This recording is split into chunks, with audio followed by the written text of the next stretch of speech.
Welcome to the Back Nine Six Pack with Mitch and Justin. Let's roll.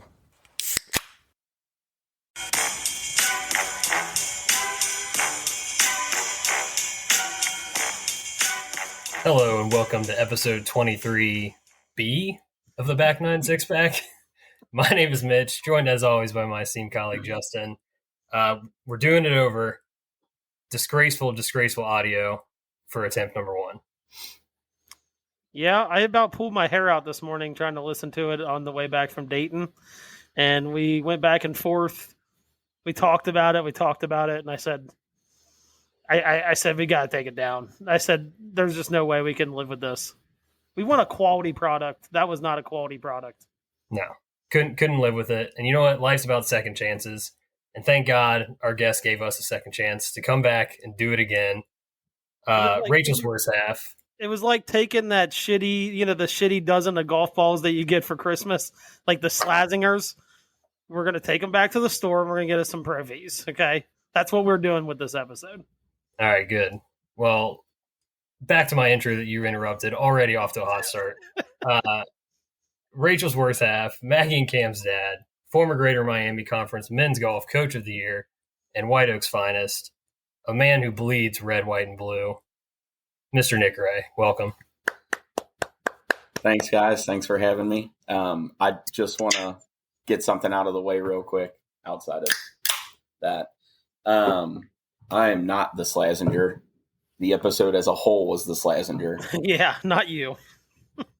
That might even be an insult to Slazzies, to be honest with you. It wasn't great. Dixon. It was a nitro. The Top Flight XL 2000s that you find in the woods 15 years later. Yeah. All right. Well, okay. Before I'm going to ask you about your golf story because we ask everybody, but a couple things for those who listen. Got to get the definitions out there for these. Kit Gray.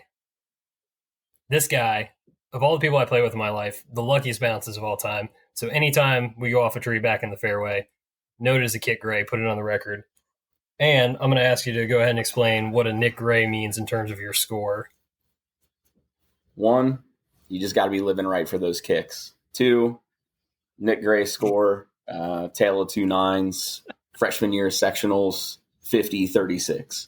Senior year sectionals, 44-36. 2 or 3 weekends ago, 32-41.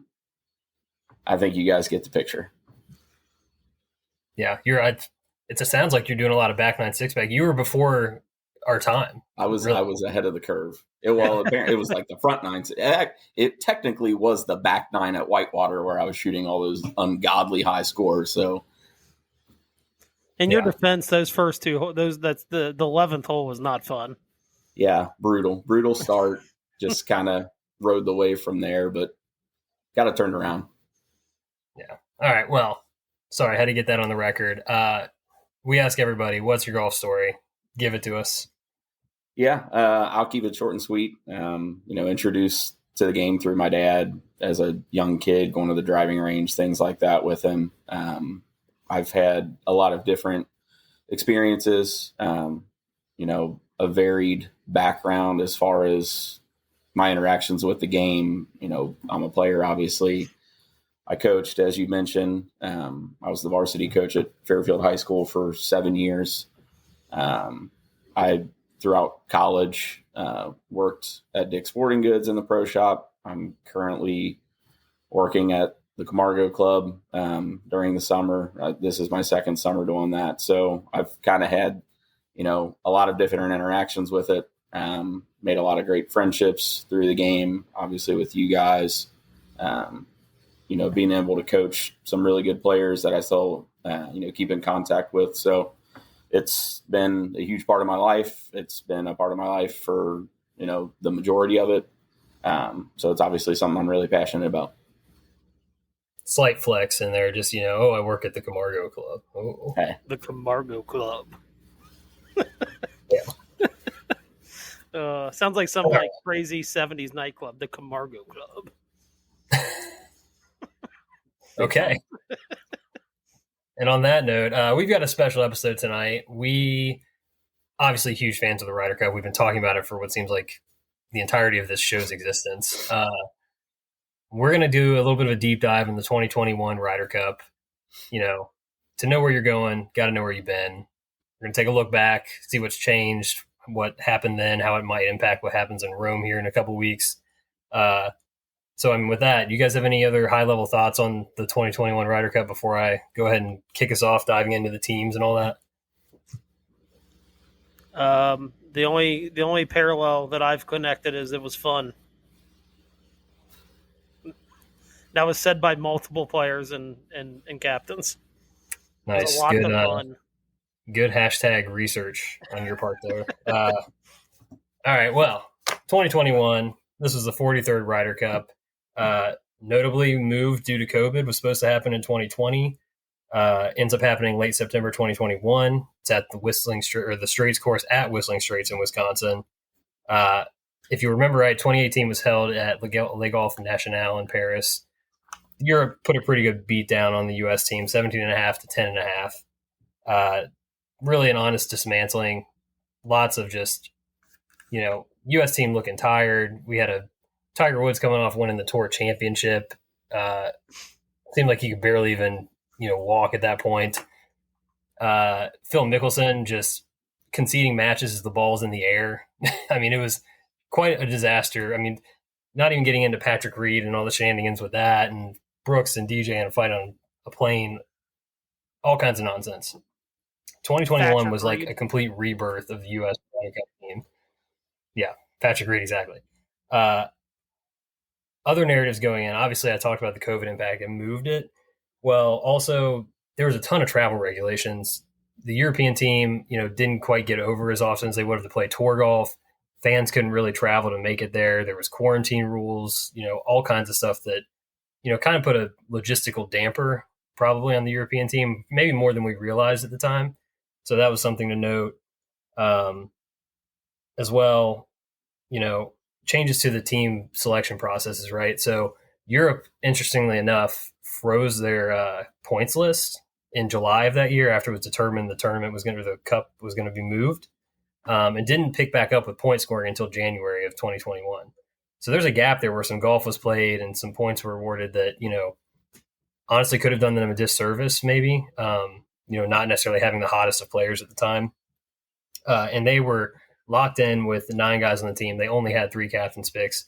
They decided to go down from 4 to 3 previous to any of this happening. Interesting decision. And on the flip side, one of the more, I think, impactful changes that came about, the U.S. team decided to go up from 4 to 6 captain's picks, which they were doing anyway. But I just think, that's been a massive benefit, that we experience, going forward. I think it's a change they'll keep. Gives them a ton more flexibility with the team, especially with how many guys they have that are ranked so highly in the world, right? So for sure. That's kind of like the lead up to, how we got to it happening in 2021. You guys ready to dive into teams? Yeah, let's do it. All right. Captains and vice captains for the U.S. team. Steve Stricker, Wisconsin boy, gets to host a home state Ryder Cup. Awesome. He brings along with him Jim Furyk, Zach Johnson. My man. Not my captain. Davis Loves III, Freddie Couples, and notably PGA champion Phil Mickelson, which I completely forgot he was involved in this Ryder Cup at all. Just really weird that, the guy that was, like I said, conceding holes with balls in flight, basically, in Paris was a cheerleader. And I had told you, I was like, I didn't know that. I didn't really know that until I saw one of the highlights, and I saw Phil clapping on one of the hills following one of the matches along with a headset in his ear. And I was like, is he a vice captain? And turns out he was. Totally forgot about that. Yeah, so that sets the stage in terms of the captains. Getting into the actual team, right? So I mentioned they had 6 qualifiers, 6 picks. The qualifiers, Colin Morikawa, Dustin Johnson played a pivotal role in this Ryder Cup.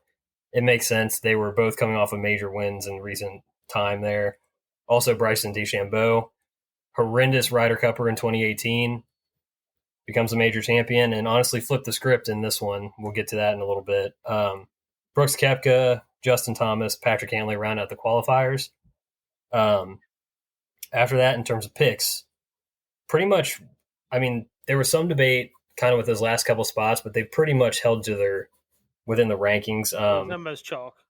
Yeah, almost chalk. Tony Finau, Xander Schauffele, Jordan Spieth, Harris English. That was 7 through 10 in the standings going in. Daniel Berger was number 12. He was selected. And Scotty Scheffler makes his debut without having won on tour yet. So that was kind of the one where people were debating, like, we need winners, et cetera, et cetera. But his skill and talent kind of won out and was honestly a pivotal pick, as it turned out to be. So guys left off the list. Patrick Reed, we already brought up his name. Something I totally, completely forgot before doing this research. Patrick Reed was in the hospital with bilateral pneumonia and also had been dealing with an ankle injury. So there was a lot going on with him, and there was pretty hotly debated whether he was going to come back after he pretty much lit the team on fire in 2018. So I think it made it easier on Stricker to be able to say, nah, we're good, dog. For what it's worth, I don't think he would have been on this team even if he was healthy.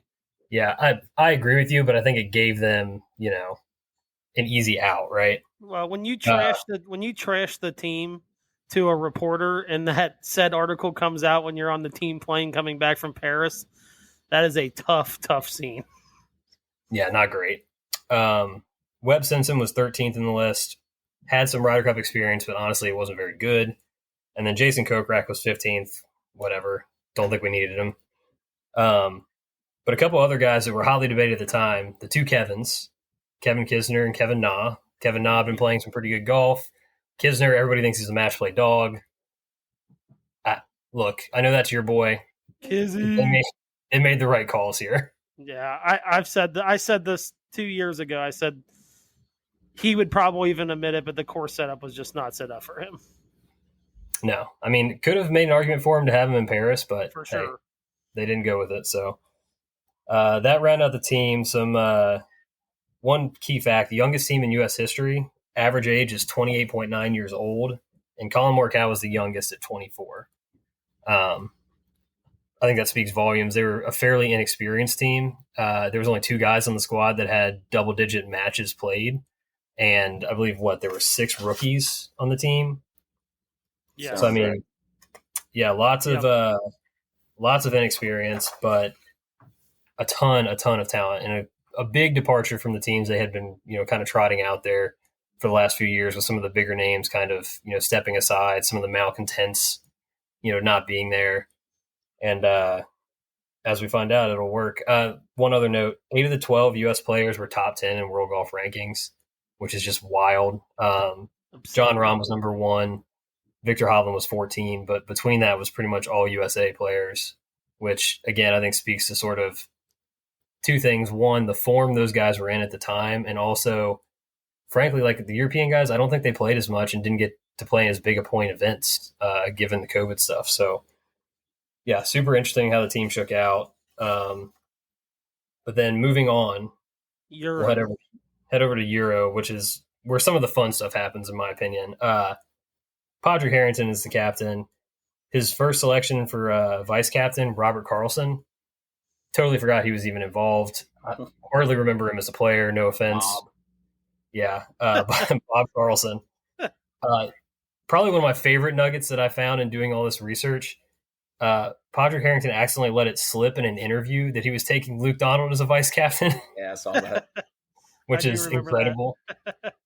Yeah, I had forgotten that. That's awesome. And then we kind of have a trio of now live golfers: Martin Keimer, Graham McDowell, and Henrik Stenson rounded out the vice captains. And Henrik Stenson was selected 9 days before the start of the tournament, which just seems kind of bizarre. I don't know if there was something else behind that, other than obviously they wanted maybe him to get some reps before being the captain, supposed to be captain for this one. Yeah. But yeah, just a weird thing with, thinking about how much planning goes into this and how much these guys are supposedly involved, to have someone join right then.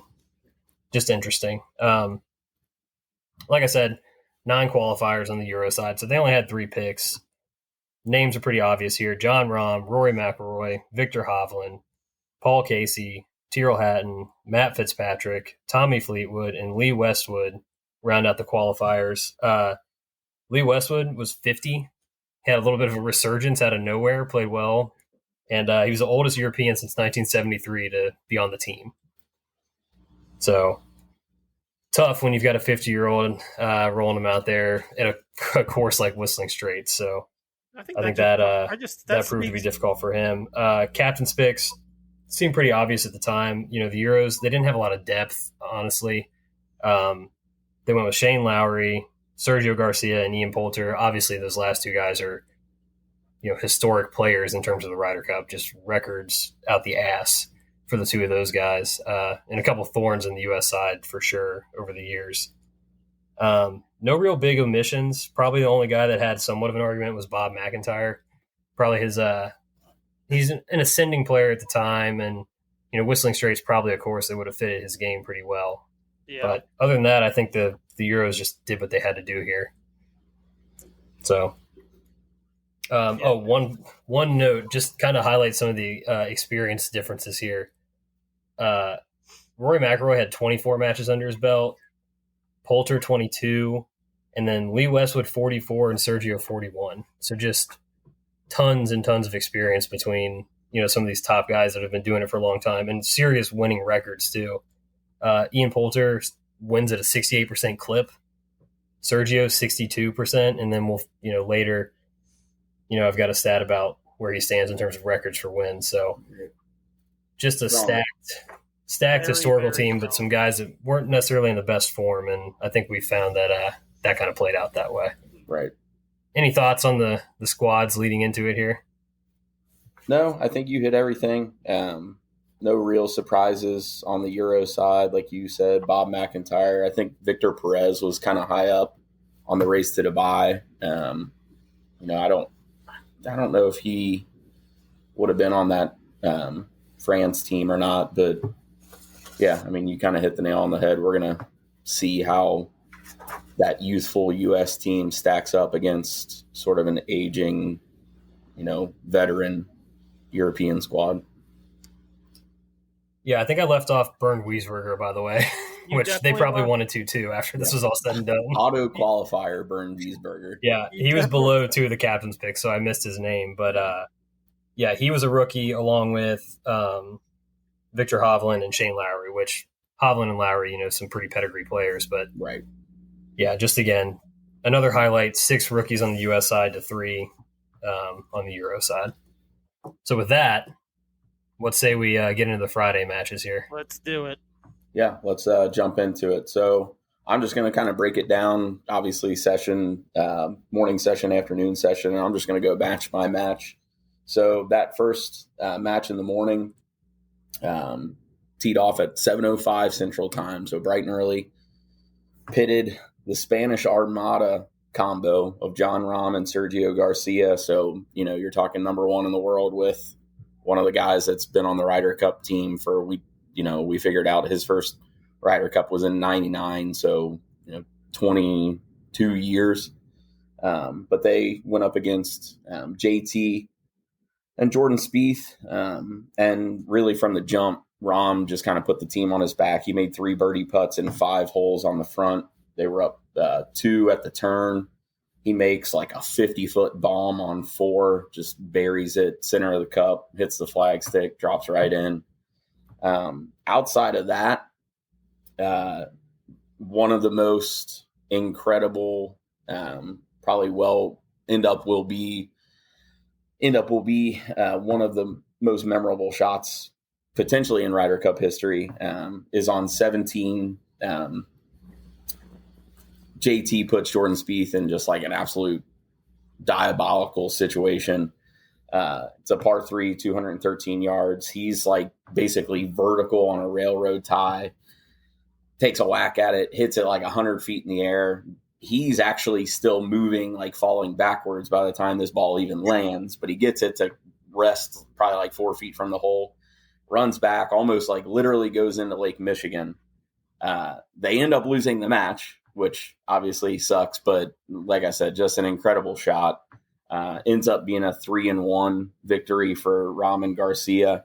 A couple of quotes from Mike Tirico about that specific shot. He said, "It's one of the best shots of this or any Ryder Cup. 24 steps backwards, Jordan Spieth takes.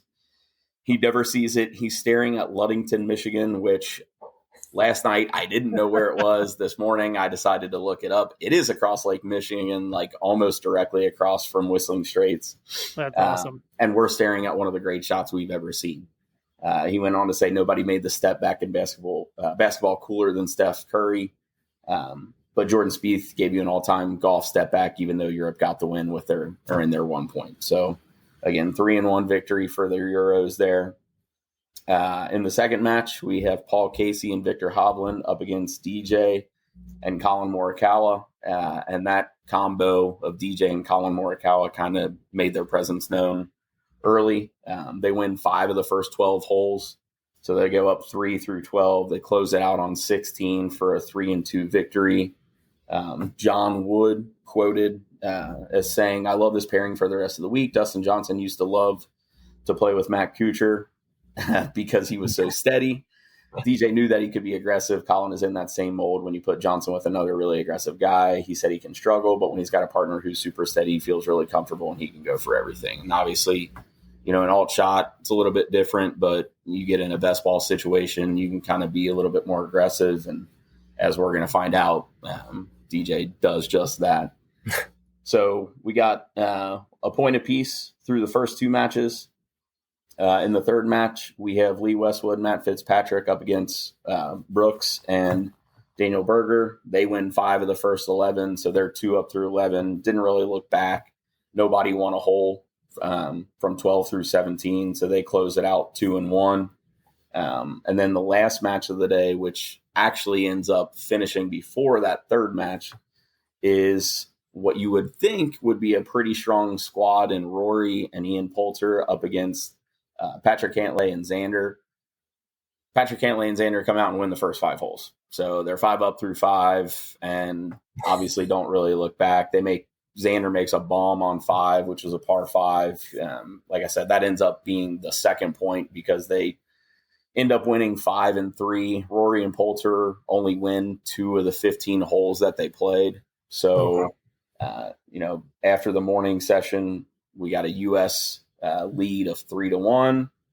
And as we've said before, and we're going to kind of keep harping throughout the show, like it just kind of set the tone for the weekend. And, once you see the end result, it makes a lot of sense. So you guys have any questions or comments about that? No, I just love that. I just love that Tarico quote talking about the other side of the lake. Like, yeah, hilarious.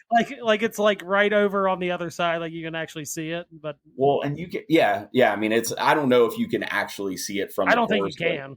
Yeah, looking on Google Maps, like I said, it's like directly across from Sheboygan or whatever.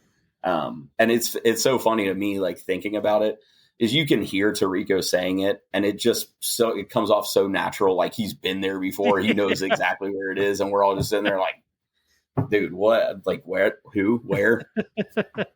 So dude, this is why events like the Ryder Cup and the majors are just the absolute best, because they give you these moments where you're immediately like texting your buddies like, holy shit, did you just see what happened? Yeah. And that shot was like the shot from that tournament, from the entire Ryder Cup that year.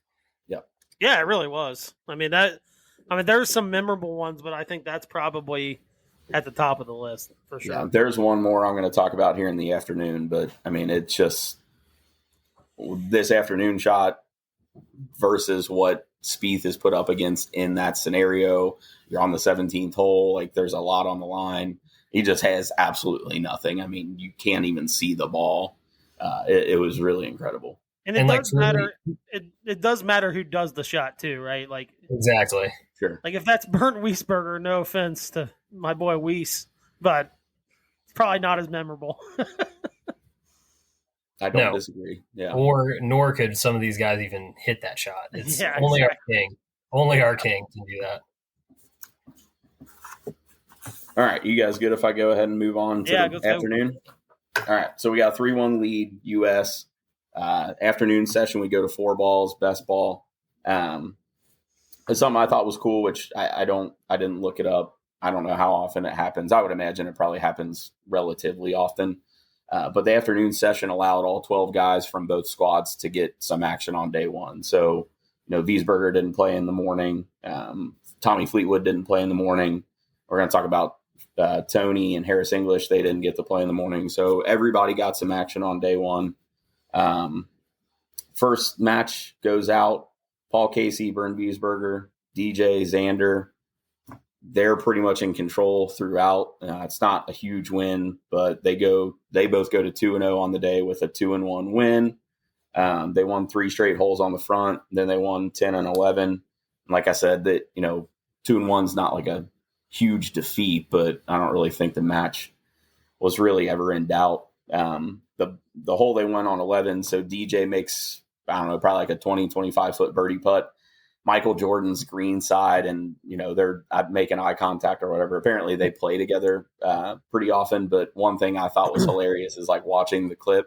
Ahmad Rashad is with Michael Jordan, just absolutely chiefing a stogie.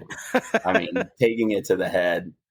It was incredible. It was. I thought it was hilarious. But like I said, 2-1 victory for DJ and Xander. Second match out is John Rahm, Tyrrell Hatton, 2 pretty fiery guys you would think would be a pretty good pairing for the Euros. They go up against Bryson and Scotty. So, Scotty, I think, is like one of the most like level-headed. You don't really see a whole lot out of him, emotion-wise. But then like Bryson can get after it. We've seen John Rahm and Tyrrell do it. So they go out. They get to 12. It's a par 3. It's only playing 124 that day. They have the pin set up right in the front. There's a shelf right behind it, just like backstop central. Rahm gets up, nearly aces it. Bryson gets up, puts it inside of him. I mean, it's like one was probably 11 inches. Bryson's was like 9 inches away. And then I don't know who hit in between them, but they hit it to like 5 feet. So, I mean, you talk about like these guys are good. They truly are that good. So you got 3 guys within 5 feet. They tie that hole. Bryson and Scotty are up 1 through 15. They end up not closing it out. Tyrrell Hatton hits one to like 6 feet on 18, makes the birdie. They tie the match. They get a half point. That was the first. So no match in the morning made it to the 18th. That match obviously did. They get a half point there. Paul Azinger said about that putt, that's going to be a huge emotional lift for the European team. What a big putt. If he misses this putt, Europe is in huge trouble, which when you hear this next part, you understand why 7 hours had passed between that first point they got in the morning to this half point. So, I mean, like basically the entire day on the course has gone by. You haven't gotten anything, but they get a half point. Bryson on 5 hits a drive 417 yards. This is one of the other, what I think would be a memorable shot. Ends up setting up a pitch shot. He hits it to like 3 feet, makes the eagle putt. The hole was 603 on the scorecard. And this dude was like bumping and running one up into it's like, really, dude, that's a mega line. And that's the thing is too, when you like look at the whole map, like, it's got tee shot here, second shot coming back. I mean, he's just like, no, I'm bypassing all that. And it's like almost like a 90-degree angle, isn't it? It's pretty close. I'm not Pythagoras, but I mean, it's pretty aggressive when you look at it. And there was I forget who the quote was from, but they had been talking to Scotty's caddy, and he's like, you guys are going to like basically shit yourselves when you see the line that he's going to take on this hole. So ends up working out for him. Like I said, I mean, a couple more quotes about that drive. Dan Hicks says he's turning Whistling Straits into Mesquite, Nevada, which obviously we know Bryson's gotten into the long drive stuff. Hunter Mahan was on the call. They had him in the studio that week, I guess, or in the booth. He says, I don't even know where it is, but it's perfect wherever it is. And it was. I mean, it's like dead square in the middle of the fairway. Like I said, he's got like a 40-yard bump and run. Boom, hits it to 3 feet, knocks it in. Like I said, they end up tying the match, which is what it is, I guess. All right, hold on, pause. Yeah, go ahead. I just got to get in there. Having Bryson in your life is such a double-edged sword. He can be so insufferable, but my God, do I miss the content factory that we had during this era. Content king. Oh my gosh. So yeah, good. and that's the thing. He's the fringe guy, right? Like he's the fringe friend. Dude, Yeah, that's so fringe guy. good. Yeah. I mean, this is the height of Brooksy stuff. You know, he's trying to drive greens at Bay Hill, and it's like the most gifable moments of all time, Oh and my like the God. most cringy ways too. So just so good. The fact that you bring up Bay Hill, like frankly, this hole almost looks like that, except instead of being a dog leg left, it's a dog leg right. There's like a massive. I think there was a pond there, but then there's like a bunch of waste bunkers and stuff. And he just sends it. It was a cool shot to see. But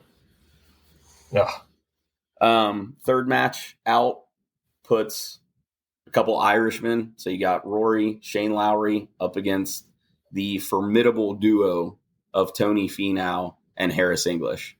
And as you can probably guess, Tony Finau and Harris English take them to the absolute woodshed. It's a 4-3 victory. They win 4 of the 5 holes from 6 through 10. It's Rory's second loss of the day. That's the first time in his Ryder Cup career that he's lost multiple matches on the same day. And as if Shane Lowry falling down on the 6th hole is not bad enough, Kay Cockerill just puts the final pitchfork in him. This team just seems deflated, particularly Lowry. His youthful rookie exuberance has left him. I mean, Yikes. body bag. Yeah. Body bag. Justin is somebody who's got experience falling down on the golf course. Can you give us some insider info on how deflating that can feel? Well, especially when you're playing bad, which is when mine happened as well. Those things never tend to happen when you're playing well. They tend to happen when you're playing bad. It's a fat guy thing, though. It depends on how athletic you look when you fall. I apparently looked very athletic when I fell. I don't remember the Shane Lowry fall very much, but I would have to say I'm probably a little more nimble than he is. So here's what I'll say. It is deflating, though. 1, I don't know if that's true. 2, I couldn't find video footage of it. The only website that I could find that had video footage of it, it had a tweet, but the Twitter account has since been suspended, so I couldn't watch it. But you saw a still video of it, and it did not look very athletic. He looked like he went down hard, and it probably didn't feel great, but I don't know. For whatever reason, my memory is telling me that he kind of just slid down the hill on his ass, basically. Yeah, based on what whistling looks like, I mean, that sounds pretty on point, I'd say. Moving on to that last match, like I said, we get Tommy out for the first time. I don't remember. No, Hovland did play in the morning. So it's Tommy, Victor up against JT and Patrick Cantlay. This was a huge, I wouldn't necessarily say a turning point for the U.S. team because they were up 3-1 after the morning, but a big momentum swing. Cantlay and JT are 3 down through 8. They make a comeback on the final 10 to tie it. They get a half point. JT makes a huge putt on 9. I mean, he's pulling, Maximus Decimus Meridius out there. Are you not entertained? I mean, he's getting the crowd fired up. They win 12. They win 16.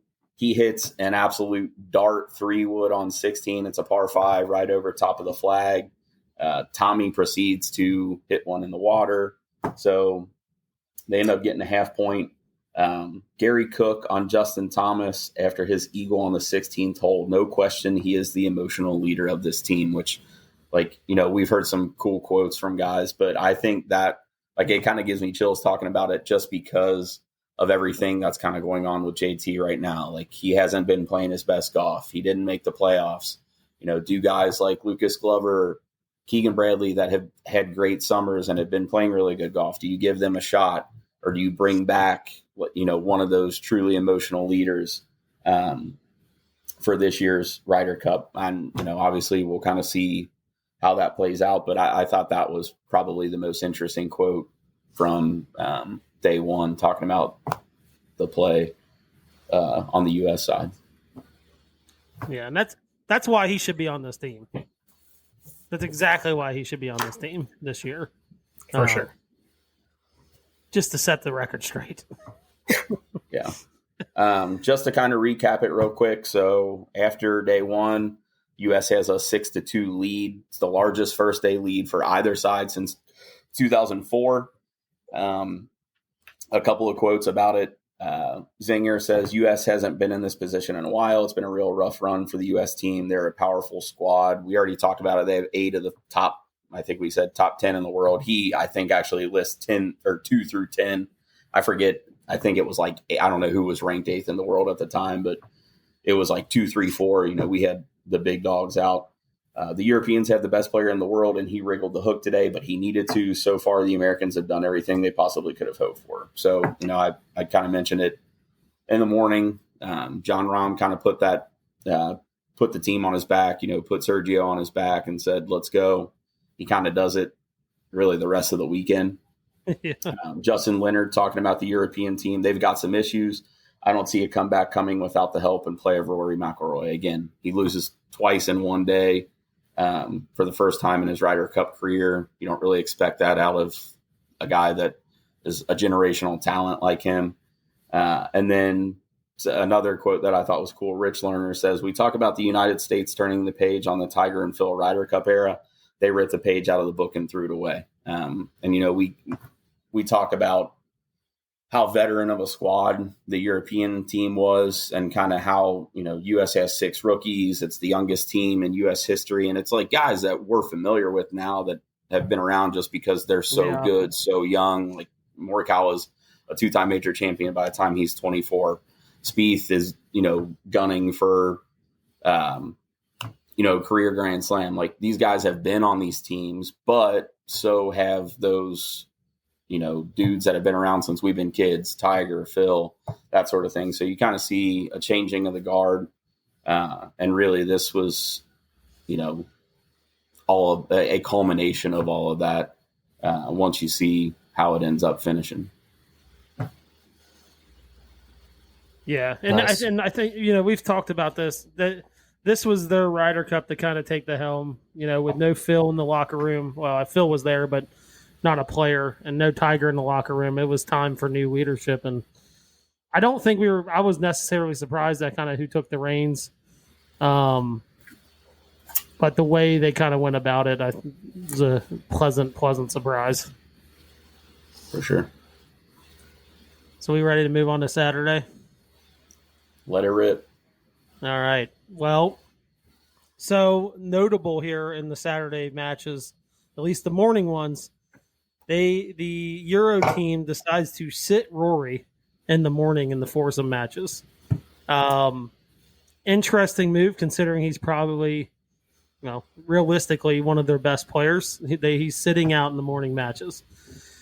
So Captain Harrington, he decides to roll out the Spanish Armada, also known as the Tourniquet, because this duo that's exactly what they were sent out there to do, to stop the bleeding. So he rolls out Rahm and Garcia first in the morning. They're going to take on Koepka and Berger. Look, it was everything but a tourniquet in the beginning. Koepka and Berger come out, win the 3 of the first 5 holes before Rahm and Garcia kind of they finally woke up. They didn't know they were on Central Time.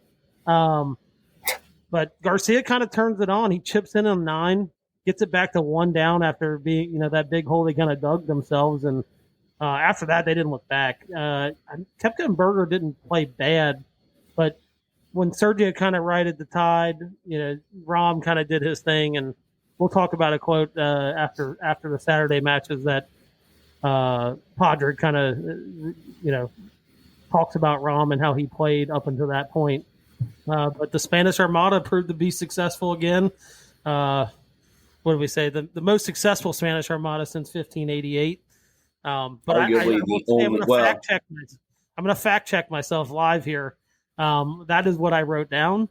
But Seve and Jose Maria Ozabal were a absolute terror in the Ryder Cup as partners, FYI. So maybe the second most successful Spanish Armada since 1588. Just to give you a little history lesson, the Spanish Armada was definitely more successful than the real one. Yeah. The one in 1588 was not successful. Okay. Moving on. Second match is Paul Casey, Tiro Hatton going up against none other than Dustin Johnson and Colin Morikawa again. Colin and DJ just look. They would win their 6 of their first 9 holes in this match. Just absolutely torched earth. But at this point, it's looking, foursomes for the United States team has not been historically very good. I think, at least for me, knowing that going into the morning matches, I was a little nervous. I wanted to see how we kind of came out of the gate because I felt like, if they come out and 3-1 us, or we've been 4-0 or 0-4 in foursome matches, and very recently. I wanted to see how they kind of came out of the gate. This was really one of the only bright spots early on for the Americans. But it's crazy. After that poor start by Paul Casey and Tiro Hatton, they actually took us to the 17th hole in this match, which featured a Casey hole out on 15. But too little too late in this one. DJ and Colin would end up winning 2-1 in this match. But about halfway through these matches in the morning, the Europeans, they were kind of seeing some light at the end of the tunnel. They were leading in 2, tied in 2. Shown some signs of life for sure, which leads us to our next match. This match looked like it was going to go the Euros way. Definitely took a turn. So the next match is Victor Hovland, my boy Wiesberger, going up against JT and going up against WCF JT and our baby. king. WC baby. But I'll tell you, this is why I said it looked really good early for the Euros. This was one of the matches that I think at this point early on, we're kind of counting on. Hovland and Wiesberger would go 3 up through 6 holes on JT and Jordan. JT finally gets a putt to roll. Huge celebration on 7. Then it starts to spice up in this match a little bit. After that celebration on 7, the very next hole, Jordan Spieth lays down his putter, measuring a putt that he thought he should have gotten conceded. It was about 3 feet. And just a little history on JT and these putter laydowns. This was not his first time. He did it in 2019 President's Cup against Hao Tong Lee. He does it in this Ryder Cup. And then, you ready for this? Fun fact of the day. This could be a trivia question. To the date, okay? To the date. September 25th, 2021, he lays down his putter in this Ryder Cup. September 25th, 2022, he lays down his putter in the President's Cup against Siwoo Kim. Notable, he is 2-1 in matches that he's laid down his putter in, just an FYI. So, you get to the third hole and he lays down his putter, you might want to take that bet on DraftKings. So, all right, back to the match. Oh, by the way, September 25th is going to be known as Gimme Day. For now on. But after that, the putter lay down. JT Jordan turned it around. They ended up going to 18. Jordan and JT were up 1 up going into 18. But my man Wiesberger, the moment just was way too big for him. He dumps their second shot into the creek short of the green. JT and Jordan would polish him off, 2 up win. My boy Wiesberger at this moment, I realized that actually at this very moment, I remember this match going to 18. I realized he was not going to win the match this week. So that might have been just with who he got paired with, it just might have been his best chance at winning a match. So you're telling me Burned went into the burn. Yeah, exactly. he felt the burn. Exactly. Jordan had this to say after their match. He said, "We're really, really playing good golf as a team. Everybody's pretty confident in each other. We've all known each other for a really long time. It's pretty fun. We're having a blast off the course, and I think it's helping feed our rounds as well." And I can't help but think that was a shot at Patrick Reed not being on the team, the fun sucker. And then, like we said, and I said in the beginning, the fun is the word that a lot of these guys use in their interviews. Well, the last match of the morning matches, another early Euro lead in this foursomes match. This was Westwood and Fitzpatrick going up against the rookies again, Cantley and Xander. After the early lead, these guys just kind of took over the match. They end up, not a lot happened in this match, not a lot of wins. After, I think it was after 13, I don't think anybody won another hole. That's kind of the comeback that Xander and Cantley had. But again, them winning this match over Westwood and Fitzpatrick kind of proven just how deep this American team really, really was. Two rookies going out there and getting a much, much needed point and kind of proven to themselves that they can actually win in foursomes. So after all that, the Americans pull off a 3-1 morning matches in the foursomes. They're now up 9-3, 5.5 away from taking home the Ryder Cup. Now the real cool stuff starts to happen. So after the morning matches, JT catches wind that he's not going to be playing in the afternoon. Gets a break in the afternoon. Him and Daniel Berger are back in the tunnel. If you remember the tunnel that kind of went out to the first tee, they were back in there, and crowd's getting rowdy. They're like, we're going to go out there and get them riled up. So they're chucking beers into the stands. They take some beers out there. They're feeding the fans. They're getting them all riled up. Well, in typical Wisconsin fashion, the fans throw a couple back, and they start chanting chug. Definitely some slight resistance. But here's how JT explains the situation as it happened. And he said it happened fast. He goes, they throw the beer cans at him, say chug it. He said, since there was a hole in mine already, I decided I shouldn't shotgun it. And I turned around, and Berger already had his key in it. He had his fraternity days from Florida State take him back. I knew it wasn't going to chug it very quickly, so I Gronk spiked it on the ground. And if you remember, he drinks like an ounce of the beer and then spikes it on the ground. And I think everybody, at least in the stands, was more mad about him wasting $18 beers than anything. Listen, you get a few hundred people around you chanting chug, you got to do something with it. Yeah, exactly. And so if you remember, he got on his knees and started chugging it. He chugged it for 2 seconds and then spiked it on the ground. Well, this didn't sit well with a lot of people. Well, some people, I should say. I think a lot of people in a certain age bracket enjoyed it. That's kind of that's the type of leaders. He's not playing. Go out there. This is a once in a lifetime thing, right? I didn't say this earlier, but Tiger, when they won in '99, they kept coming up to his room and said, "You need to celebrate this because you don't know when you're going to get another one." Well, he never got another one, and he never went down and celebrated. So I'm like, look, you don't know if this is going to be your last Ryder Cup. In his case, probably wasn't going to be, but you don't know when you're going to get another one. They're out there having fun. But there was some hot takes. Ewan Murray was with Sky Sports. He's now with The Guardian. He tweeted this out. I'm hardly a member of the Temperance Society, but Justin Thomas throwing beers from the first tee into the crowd isn't a very good look. What I would say to Ewan Murray is suck it and get off your high horse. Boring. Nerd.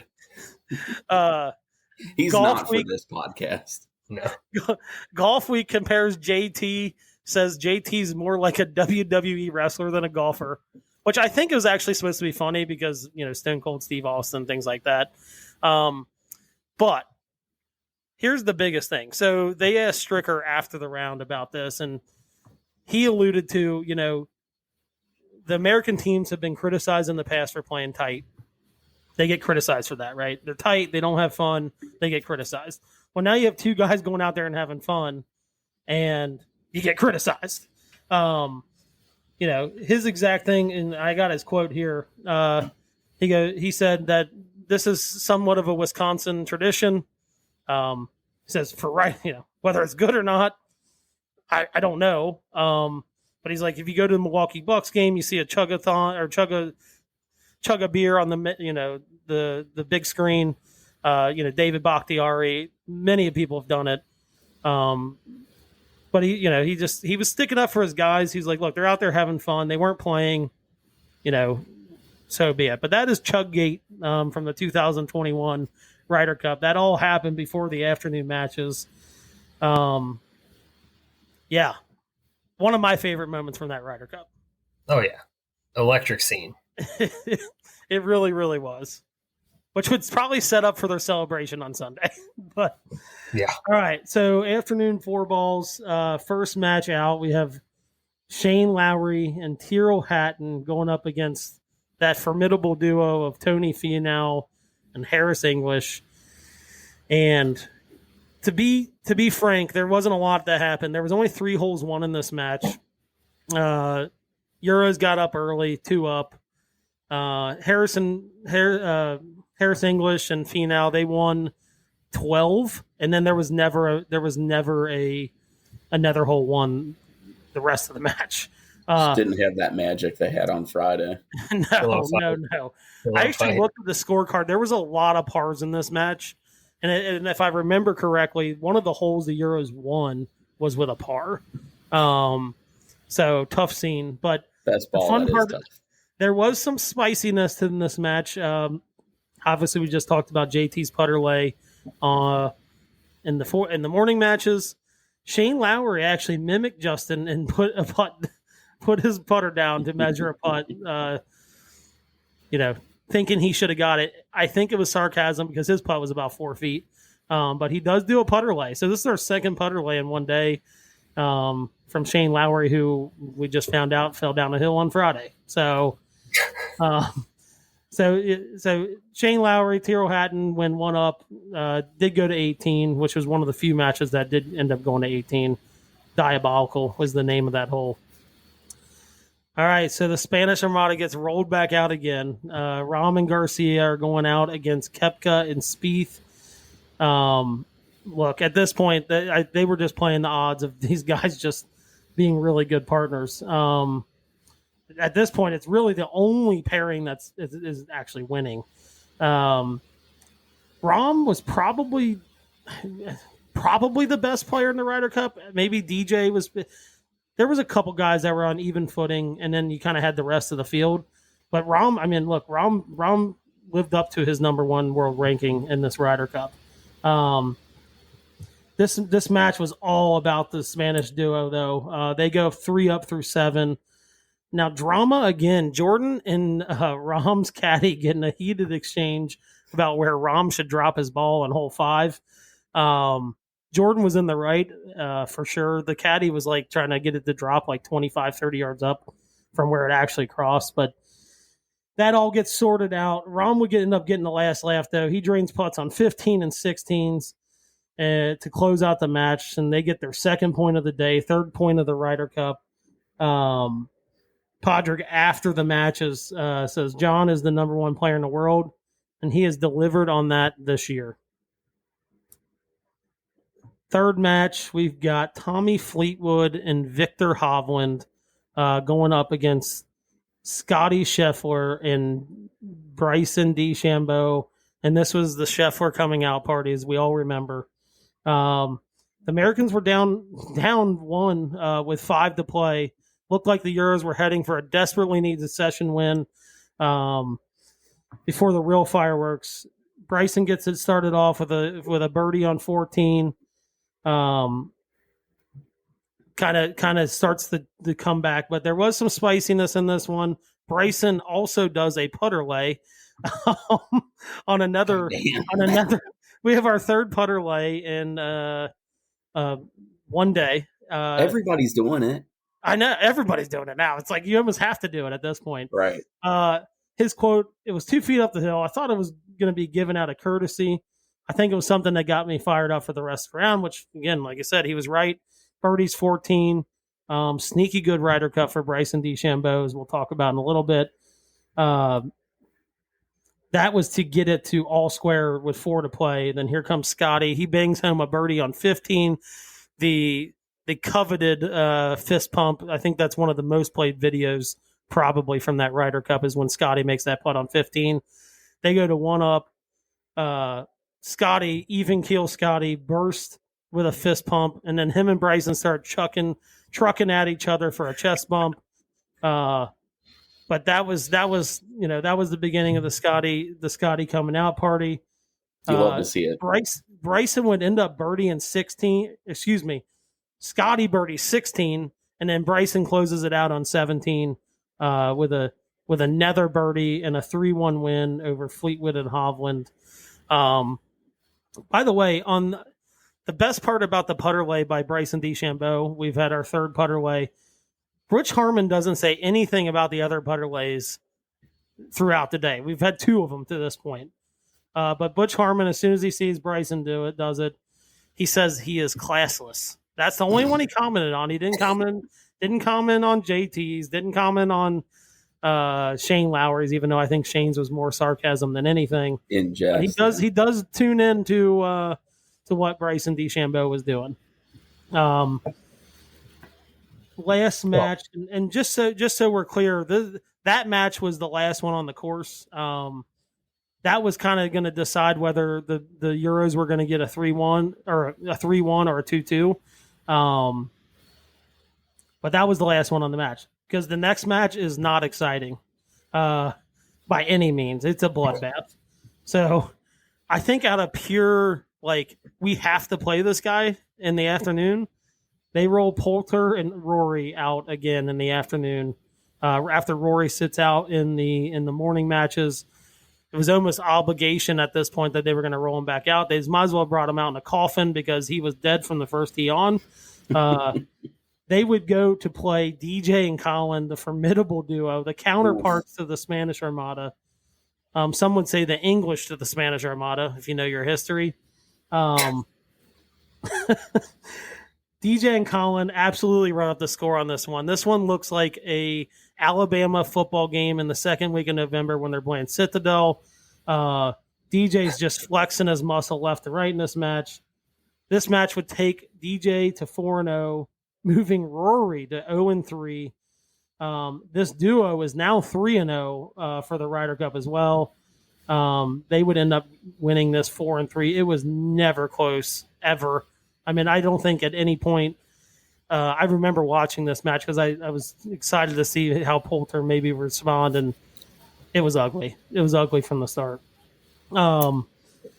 So after those matches, we're now 11-5. What are we? 3.5 points from the Ryder Cup going into the Sunday singles matches. Couple quotes here. Noted locker room guy, Bryson DeChambeau, noted locker room guy, had this to say. He says, getting the 2-2, winning that match, getting the 2-2, staying in the same place with the lead we've created is huge. We haven't had this great of an opportunity in a really long time, ever, I should say. Hopefully we can get the job done tomorrow. He also credits, a reporter asked him about his lightness the whole week, maybe a little different attitude than what we're used to. What we were talking about, the meathead and arguing with Brooks and all this stuff and their feud and all that. But a reporter said, you have a certain lightness about you this week. And he credits it to his playing partner, Scotty Scheffler. Said it was really easy to be excited and happy to play when you're playing with someone like him. Scotty, as far as the chest bump goes on 15, this is the weirdest thing. I don't know how this has anything to do with chest bumps. I was nervous for Scotty when he was trucking towards Bryson to give him a chest bump. He goes, I really wasn't worried about getting knocked over. I do have some height. I'm not really sure what that has to do with doing a chest bump, but he didn't get knocked over, but I was nervous when they were running at each other. Big tree fall hard. Yeah. But so some takeaways from the captains after the round. One of the funniest things is we know how drunk Wisconsinites can get. Podrick was asked after the Saturday rounds what the fans have been like at Whistling this week, and because people of Wisconsin are very nice. We've all been well received, but it has been interesting. The Telegraph credits the great fans and the way they've kind of behaved towards the Euros to the cheesehead diplomacy. And I don't know if you remember this earlier on in the week. Some of the players came out for the practice rounds in cheeseheads. So the Telegraph called it cheesehead diplomacy for the away Ryder Cup team. Stricker describes his team as loose and connected, having a ton of fun. There's fun again.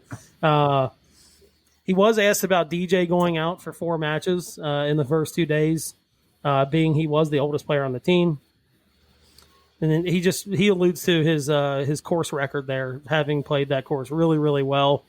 And he was just like, I can't sit a guy if he's playing that well, which I get it. It doesn't matter what his age is. If he's playing that well, you kind of have to play him. If it ain't broke, don't fix it, man. Run him back out. Yeah, exactly. But like I said, 11-5 lead heading in the singles matches.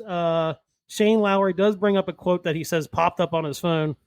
He talks about it. He goes, I had this quote pop up on my phone the other night, and it said, if you have a 1% chance, you should have 100% belief. And my response to that is, I think their chances were less than 1%. So, but that'll take us into the singles matches on Sunday. Mitch, kick off the coronation. Yeah, absolutely. Perfect word for it. Complete coronation. Not much drama on this Sunday. The only thing was just, obviously, U.S. fans, we got a lot of scar tissue, right? Like, we've witnessed Medina. We know it can happen. But, so, Rory McIlroy, first out situation for him, actually goes out and beats Xander 3-2 in the morning.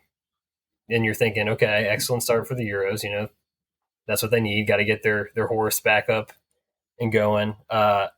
It did not matter. The U.S. team wins 6 of the next 8 matches to regain the Ryder Cup. Some of the blow-by-blows and highlights, we already talked a lot about Scotty's coming out punting. Well, he was like truly born on this Sunday. He gets paired up against John Rahm. You know, Rahm really can't blame him, probably exhausted from carrying around what was left of Sergio Garcia for 2 days. He gets beat. Scotty goes out, birdies 5 of the first 6, and wins 4-3 to give Rahm his only L of the week. Cantlay, you talked about Lowry and the 1%. He definitely had less than 1%. He gets beat by Patrick Cantlay 4-2. And then we talked about earlier, Bryson's Ryder Cup redemption starts out hot right out of the gate. Drives the green on 1, makes an eagle on the par 4 first hole. Never trailed in his match. Takes Sergio out to pasture, beats him 3-2, which gets the U.S. to 14 points. They need just a half point to regain the cup, which comes when Colin Morikawa, fittingly with the Ryder Cup he had, gets the winning half point as he halves his match with Victor Hovland. At that point, the score is 14.5 to 6.5. So now it's just about, all right, how high can they take this thing? They're going for records, baby. Brooks goes out, defeats your boy Burned 2-1. JT wins 5 of his first 9 holes, beats Tyrrell Hatton 4-3. DJ, absolute terror during this entire Ryder Cup. 8 birdies on the round. It's Paul Casey, to his credit, who goes 0-4, which disgraceful. But he only lost 1 up with a guy against a guy that made 8 birdies. So yeah, it's not bad. Yeah, but DJ set a best ball score. Seriously. So that's en route to DJ going 5-0-0, which ties the record for the best during a Ryder Cup. Sadly, Poulter just has to get one last dig at the U.S. team, beats Finau 3-2. Lee Westwood wins the 18th hole for a 1-up victory over Harris English. Finau and English just never had it after Friday. And then, of course, my guys, the only way this match could end, Jordan Spieth, Tommy Fleetwood, it's a half. Only way it could go. Daniel Berger's 1-up win over Matt Fitzpatrick gives the U.S. its Ryder Cup record-setting 19th point. So when all is said and done, 19-9 victory. The U.S. goes 7-3-2 in Sunday singles. Traditionally strong in Sunday singles, but this was a true beatdown. And like I said, largest margin of victory in a Ryder Cup since the U.S. beat Great Britain and Ireland before Europe joined the conversation. That was by 10 points in 1975. The rest of continental Europe joined in 1979. I'm going to go ahead and empty the notes clip here. Also, the first time the U.S. won back-to-back Ryder Cups on home soil since 1979 and 1983. They obviously mentioned, Nick mentioned 2016 at Hazeltine. The European side, Lee Westwood became the all-time leader in Ryder Cup matches played with 47, which is like truly absurd. And Sergio set a new mark for overall matches won with 25, thanks in large part to John Rahm. Steve Stricker on the team's unity. Brooks and Bryson wanted to play together. That's how much it came together. Yeah. So, I mean, a lot of that was like, it was kind of like wrestling beef, right? But, I mean, at the same time, it was, back then it felt very real. Yeah. Probably one of my most memorable moments from this cup was Rory McIlroy being interviewed by Jimmy Roberts after. He goes, "I'm extremely disappointed that I haven't contributed more for the team. I'm glad I got a point on the board. The more and more I play in this event, the more I realize that this is the best event in golf." And if you remember, he's like choked up at some points, can hardly get the words out. Rory had a rough go of it during this time period. He had dropped all the way to 15th in the world, wasn't playing great. And, I wonder, just there's an arc here, a redemption arc that I could see happening in Rome that I'm a little afraid of. But yeah, I think we'll get to this in a second, but they might have poked the bear. Yeah. So, all right, that's kind of how Sunday went down. If you guys want to, I can regale you with some overall records and notes here to recap. Formerly mentioned, Dustin Johnson goes 5-0. It's kind of the highlight of the whole Ryder Cup. Other undefeated players, Patrick Cantlay goes 3-0-1. Colin Morikawa also goes 3-0-1. And then Bryson and Scotty both go 2-0-1. Xander was 3-1. He did have the one loss in his singles match to Rory. Yep. On the flip side, the Euro squad, only two guys had a winning record, and it was Sergio and Rahm. They played together. Notably, obviously, Rory goes 1-3. Paul Casey, Victor Hovland, Matt Fitzpatrick, Bernd Wiesberger, and Tommy Fleetwood all go winless. Yikes! Chief among those were Paul Casey 0-4, and Matt Fitzpatrick 0-3, and Bernd Wiesberger 0-3. Oh, the other guys had some pals. Wheezy baby. Breakout. The only guys on the U.S. squad with losing records, unfortunately, our king Jordan Spieth was 1-2-1, and then Harris English and Tony Finau go 1-2 apiece. Yeah, I didn't total this up, but I think really what won it for the U.S., Justin, as you mentioned, is, traditionally we'd struggled in foursomes, the alternate shot format. And I mean, the U.S. put up 2 4-0 records, 4 2-0 records among these guys in foursomes. So it was truly just a beatdown all around. Yeah, those foursomes are usually something that the Euro team can kind of lean on. Even if they get out to a slow start in 4-ball, those foursome matches are kind of been their, crutch, I guess. It was in Paris, it didn't get off to that bad of a start for the Americans in Paris, but the foursome matches in the afternoon on Friday were kind of the edge of the sword in that Ryder Cup. Yeah, traditionally the Euros elect to go 4-ball in the morning and foursomes in the afternoon, but I'm pretty sure I read for in Rome, they're putting foursomes first, which is the U.S.'s strategy in 2021. So we'll see how that plays out. Yeah. I didn't want to skip this. The post-Cup celebrations, the media stuff, just a complete shit show. The entire U.S. team is hammered. DJ can he doesn't even answer questions. He just hands it off to other guys because he can't even really speak. Xander's walking around with a massive Cuban stogie just hanging out of his mouth. The only adult in the room seemed to be Jordan Spieth. There was a great, he made the point of saying, I think he answered a question about, how this felt and what it means and all that. And long story short, to paraphrase him, he said, this is great, but, we need to go validate it and do it in Europe. And he was obviously referring to this Ryder Cup in Rome coming up. U.S. has not won in Europe in 30 years. So if there's going to be a team to do it, it seems like this one could. but we'll get to previewing that next week. We're going to run it back this time. Dial up the Wi-Fi. We're going to be solid. Going to preview it next week. But I did want to ask you guys a couple questions. What was your lasting memory from the 2021 Ryder Cup, having researched it and now talked about it twice? I'll go ahead, Nick. I think for me, it's DJ going 5-0. He's the oldest guy on the youngest U.S. squad ever. He's 37. I think at this point, I had figured out he's like 3 or 4 years older than Harris English. And especially looking back now with like him going to live, like, it's probably his last Ryder Cup unless he's, playing that good of golf 2 years from now at the age of, 43. Is that right? 42. I don't know, whatever, early 40s, but, coming out on a 7,400 yard whistle. And he's a long hitter. We know that, but, oldest guy on the youngest U.S. team ever, 5-0, just like absolutely dominates all week. I think that's the biggest thing that stuck out for me.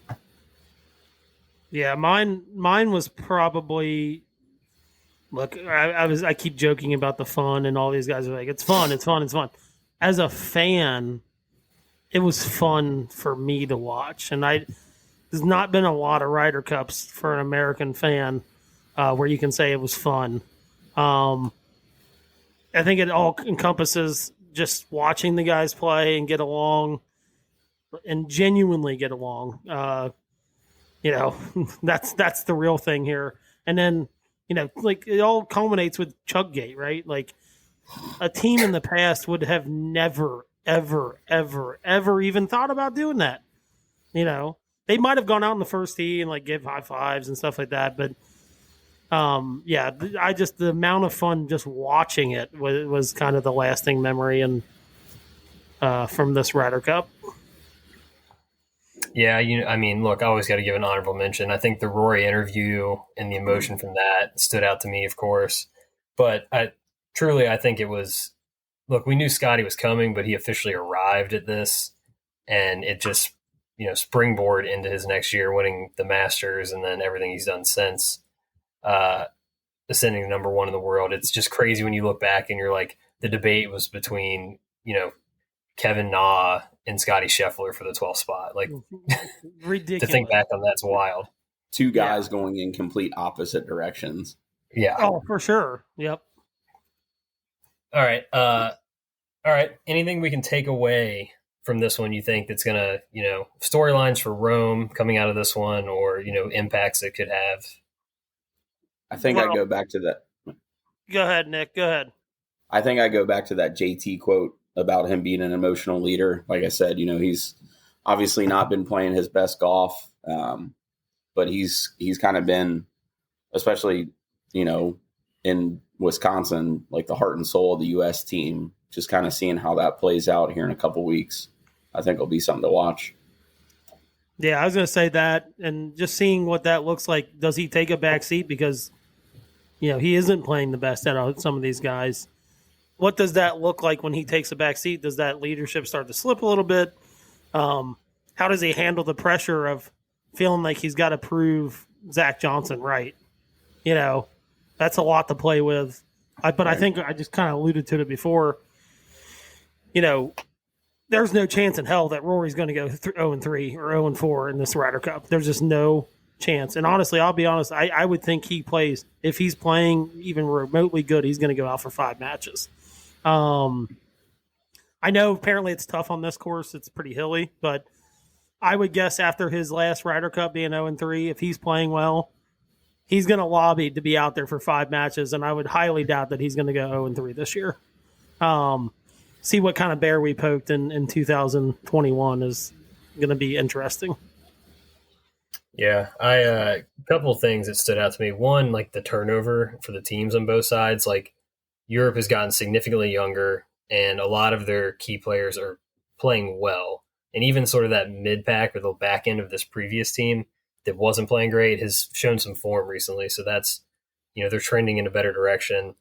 And look, the U.S. hasn't done it there in 30 years. So they got to overcome that. The other thing, this U.S. team, they've got a good core. I think 8 of the guys that played in this one are back. There's 4 new guys on the squad. But there's been time to accumulate some baggage and some scar tissue between 2021 and 2023. Almost most notably, I mean, we've talked about JT and his struggles. Scotty with the putter has been an issue this whole season. Brooks went to live and now he's back here. There's that whole drama. I just I worry that maybe this team was they were playing with house money and they were super young and carefree. It's almost like that naivete of just like you don't know what you don't know, and they just went out and beat ass. And I could see the pressure of trying to get this done could be a major factor in this one for sure. So that's kind of what stood out to me after thinking about it a little bit more. But we'll dig into that more next week. Absolutely. I can't wait to just speaking of that, speculating on pairings, looking at betting odds, like we're so close. I'm taking a hole in one. There's a 140-yard par 3 at this course. I'm taking a hole in one bet again. Oh. Well, I will give you guys a little taste of something that we can discuss next week too. We do have the BMW PGA Championship this week at Wentworth.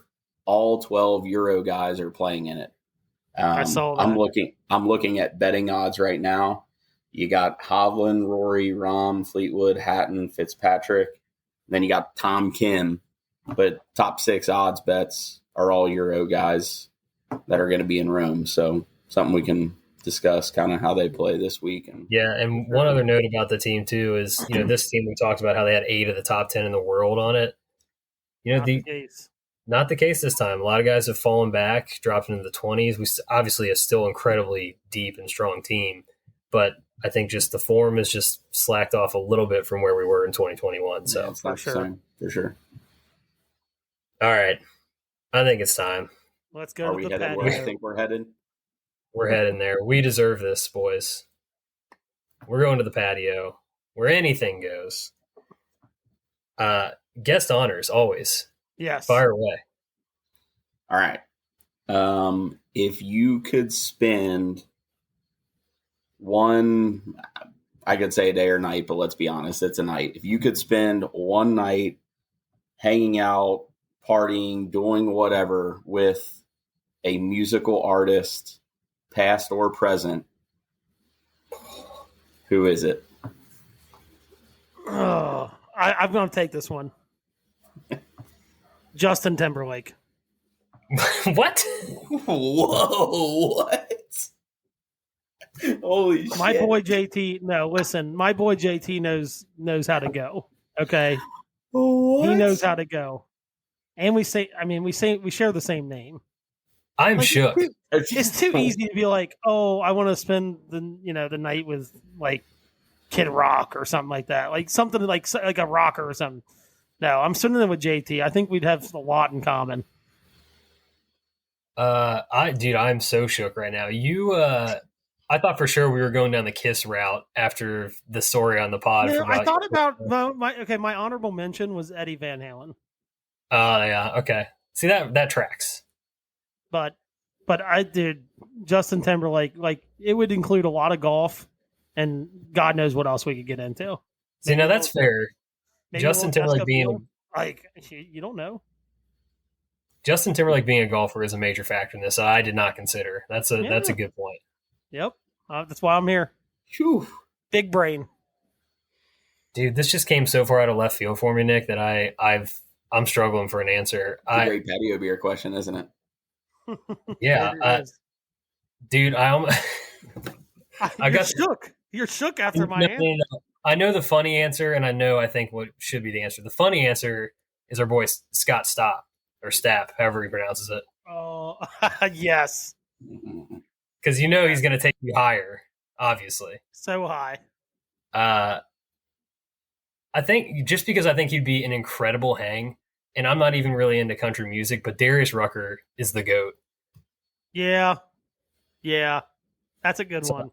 I think I'd go, sling back some beers and where's this place? Charleston? Is that his hang?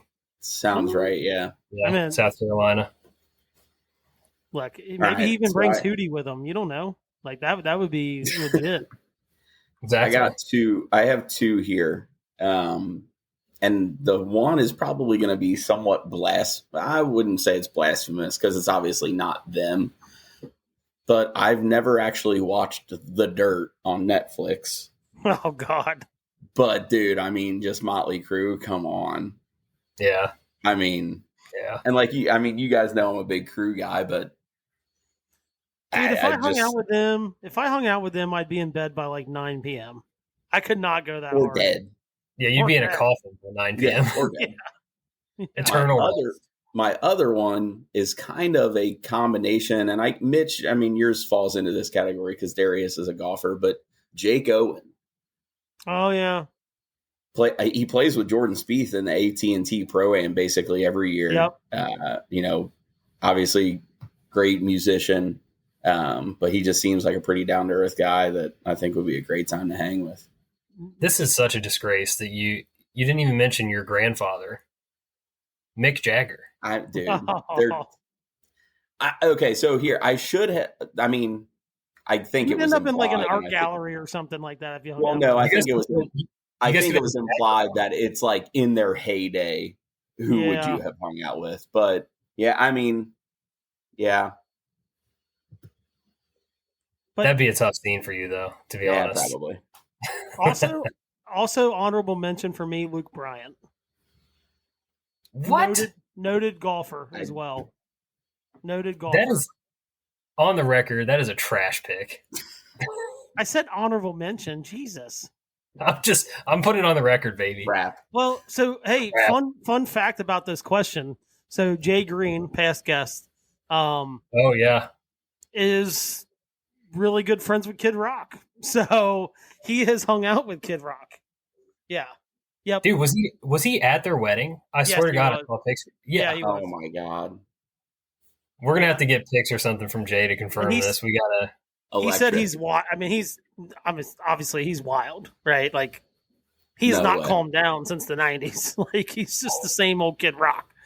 Like that would be a pretty good one too, because he does enjoy golfing. That's how they met. So, couple Michigan boys. Yep. Shout out Jay. All right, Justin, fire away. All right. So, if you could give one athlete in history a redo, what would it be? I'm bringing this one back. We discussed it a little bit last night, but I thought of some more names that did not get brought up. Yeah, so did I. My mom was texting me too a little bit. Some of the older Bengals misery, the Tim Crum-Rye injury in the Super Bowl. Yeah. That's a big one for that era.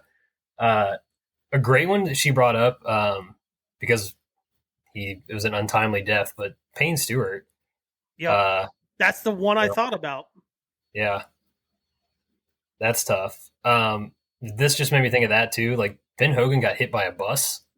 Yep. Like that doesn't happen, Yeah, I don't know, but I think for me, the pick, I said it last night. For me, it's Anthony Kim. Just the unrealized potential and the electricity of him. I mean, just I need it. I need it. He was gone. Yeah, he was gone too soon. Yeah. I'm going to stick with my pick. I didn't necessarily do it because of that, but Kmart, dude. Kenyon Martin. Yeah. That is a really good one. Potential national championship. Yeah. They were so good that year with him. So good. He was just unbelievable that, torn ACL was just tough break. But I think I'm not going to stick with – I'm going to stick with mine. Pete Rose, if I could – just being a Reds fan, like I just would have loved to see how if he could have stayed around the team just in any fashion, right? Like whether that's coaching, if he was allowed to be around baseball, like what would that look like for the Reds organization? Just don't gamble on your which I know actually we've talked about this on here before. I do not have a problem when someone gambles on themselves. Now, if you gamble against yourself in the game you're playing in, that's a problem. But when you're betting on yourself to win, I see it's not like you're going to throw a game that you're betting on yourself to win, right? Right.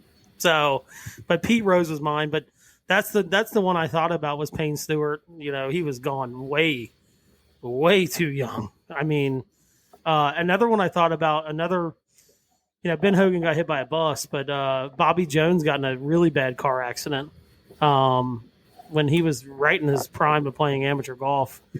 Still just the only person that probably ever came close to an amateur career like his was, Tiger Woods. They're probably in the same discussion, but his amateur career was just stacked, and it's like I don't know how many years he ended up taking off. It's been a while since I've read his book and watched the movie and stuff like that, but I don't think he played golf for 3 or 4 years when he went back to school, and then he had his car accident. It'd been interesting to see what that was like without that. So. Yeah, and I think we talked, because obviously you asked this last night, just one of the shout-outs from the other ones we brought up. Tiger, I mean, the injuries, the self-inflicted nature of a lot of the stuff that went bad for him, probably robbed a few majors. And just the car accident. Even if to your point, you said last night, you just take the car accident away and, he gets this second run of his career. Yeah. Or really a fifth run, to be honest, but you know what I mean? Got to stay away from those Perkins parking lots, and he'd probably been okay.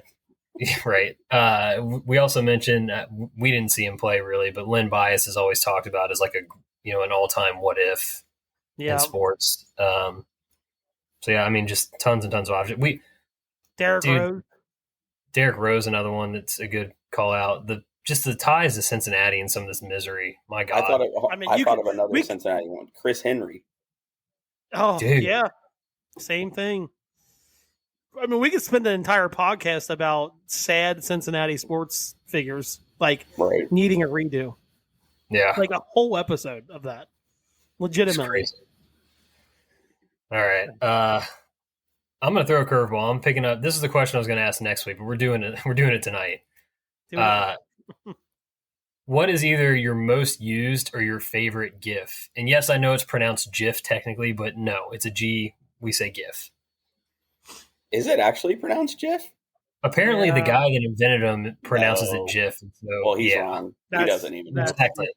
Thank you. So we're on the record in agreement. Cool. Ooh. Man, that's a tough one because I use a pretty good variety. Oh yeah. I mean, I have a current favorite. Can I start with that? Sure. And then I'll circle back to, I guess, what would be the all-time. So current favorite, don't watch the show, Succession, Brian Cox's character, couldn't even tell you his name, but I fucking love it. I've been using that quite a bit. So I guess that's currently my favorite one to use. All time, though. I don't know. One of you guys can chime in if you have something. I think this is going to come out of left field, but I think up until this point, and how long the football season is, I use the Aaron Rodgers championship belt GIF a lot. Discount, double check. Lot. Unfortunately, after last night, probably not going to get a lot of use out of that, and he's not with the Packers anymore.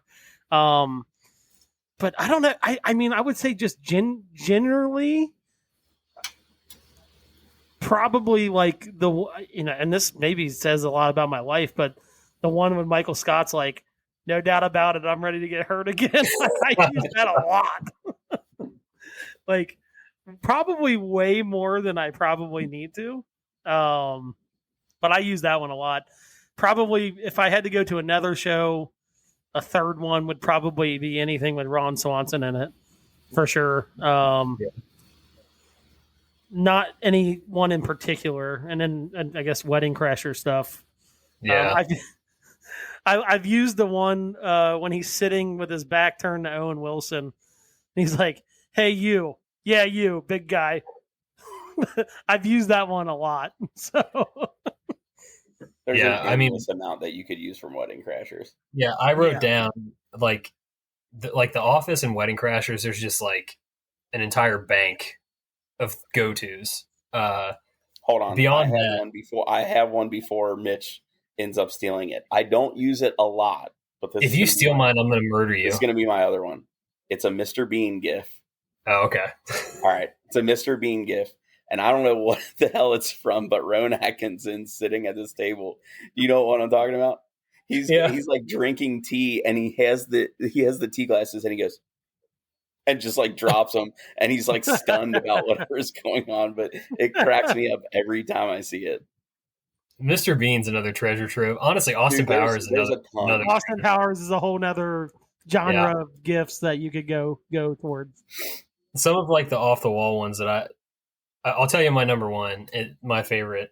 I probably overuse this one, but the Ray Liotta laughing in Goodfellas gift. Yeah, it's so perfect. It's such like when you're being like an asshole and then you just fall with that gift. Oh my God. I think I know real quick. I'm not going to take this from you, Mitch. I know where you're going with this, and I'm so mad I didn't name this, but go ahead. Okay. Well, the Ray Liotta one's that's probably my number one. Some honorable mentions. I think I got my swagger back kid. Oh God. You know, that was another one I didn't think about. That's a Justin special, I feel like. Yeah, that is. I use that one a lot. I really do. The real Justin special is the tell him bring me my money, coach. Bring me my money. But dude, this one, shout out to Gunth, the life support orangutan. Yeah, that's the one I was thinking of. I was like, I knew you were gonna name it. Chef's kiss. Whenever you're down bad, you just need to use that. Yeah. Or when someone just gets absolutely ruined by something, you use that. Life support monkey. Yeah, that's like the sign of the burial has happened. We do use the one, the McGruber one a lot for Ryan because some of the random takes that comes out of that guy across our group chat is just one, inexplicable would be probably a really good word, and just unwanted takes, I guess would probably be his takes are hotter than your Justin Timberlake. Yeah. It doesn't even approach. And it's like, oh, sorry, I was sitting in a hotel room in Maine and just thought I should point this out. It's like, no one asked, pal. No one asked. I'm sorry. Like, they're and then also the McGruber comes across the guy when he's firing the gun. He's just like all over the place. They're also nonsensical and just like borderline questionable if it's English. Yes. Yeah. Me talk like caveman. Yeah, caveman. He speaks caveman. Oh gosh. I could go on for days. Gifts are my thing. Last one, I swear to God, this is it. I do use the one from The Office when when the fire scene, it's like, oh God, it's happening. And they're like running around. I like that one. Everybody stay fucking calm. Yeah. Oh. All right. Well, I think we should probably wrap this up. I'm tired. We got kids to tend to. We got school tomorrow. Real quick, pod subscriptions and reviews. Get on there, subscribe, leave us a review, helps us out. Secondly, buy some motherfucking hats. Buy them. It's not an option anymore. We only have a couple left in each color. Get your hats, $25. Let us know. We should have an online website coming up here soon. You should be able to buy them from there, but hit us up if you want a hat. Any parting takes, Nick, before we see you next week? Yeah, I was just gonna say I'll see you guys next week for what will technically be my third episode on the pod. We're going to have to start paying you at this point. Yeah, hey, unofficial producer / special guest. Yeah, producer's credit. We'll put it on your IMDb. Yeah, perfect. I'll be in Bloomington next week for our show, but I'll be on here, and hopefully the Bloomington Wi-Fi is better than the Westchester Wi-Fi. You got any parting shots, Nick or Mitch? I kind of went through pod subscription reviews, hats. I told people to buy a motherfucking hat and stop being so goddamn stingy. Look at these things. They even make my head look good, and that is fucking hard to do. That's a true statement. Of course, can't make it through an episode without a Wi-Fi issue. My God. I got nothing else. I mean, this is a blast, guys. Hopefully everybody out there listening enjoys. Looking back at 2021, get some prepped for 2023. We will preview that next week. Other than that, I think I'm ready for bed. Good. That would be great. All right. Cheers, boys. See you guys. See you next week.